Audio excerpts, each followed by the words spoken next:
Assalamualaikum. Nandito na naman tayo, oo. Gusto ko lang ipag-ayabang ang ulam namin for today video. Ang hito, na hindi naman masyado nakain ng karamihan. So, ang ginawa ko po diyan ay tinanggal ko po yung mga palikpik po ng hito. Dahil ang pangit po niya tignan, yung gusto ko po yung malinis sa tignan. At saka maganda ang pagkakuha sa videos. Yun talaga yung naisip kong purpose niya. Hindi. At saka para matanggal na rin yung mga lansa niya. Kasama rin kasi yan sa may mga lansa din po yung mga palikpik niyan. Kaya kailangan natin siya tanggalin. At hilo-hilurin mo. Dito ka. Maghilod para malinis. Ganon. So, kailangan natin kiskisin lahat ng mga katawan niya. At para matanggal yung lansa. Yung madulas. Sana Kaya na ho ay dinuhusan ko rin po ng suka na matanggal po. Mas mabilis po magtanggal ng lansa niya. Pantanggal din ng yung dulas.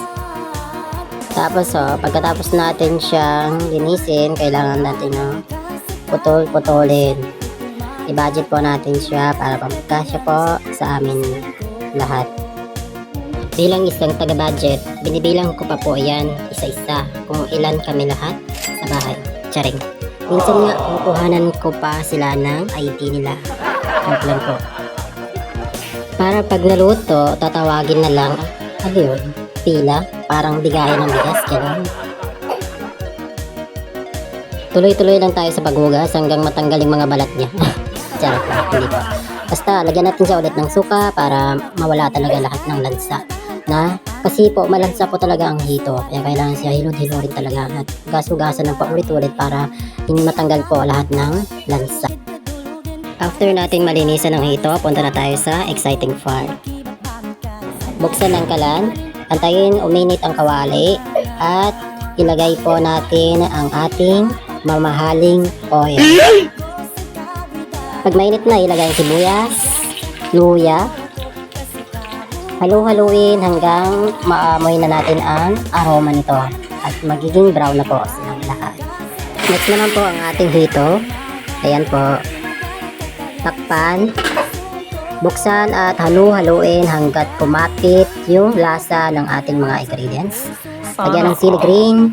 Siyempre ang ating suka na Silver Swan suka and also ang ating toyo. Yes, di po mawawala yan dahil adobo po ang niluluto natin.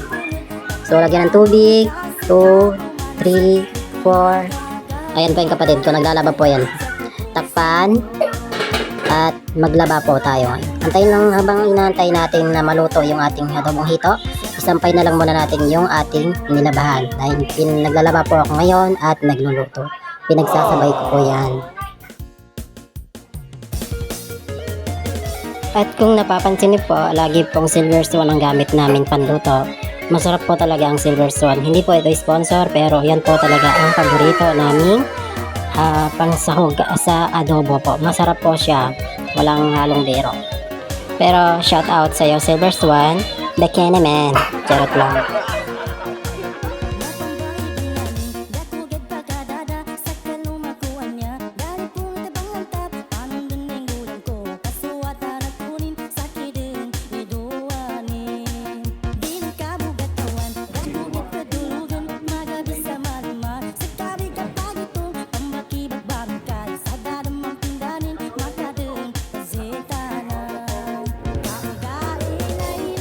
Ayan na po, let's eat. Salamat po sa panonood.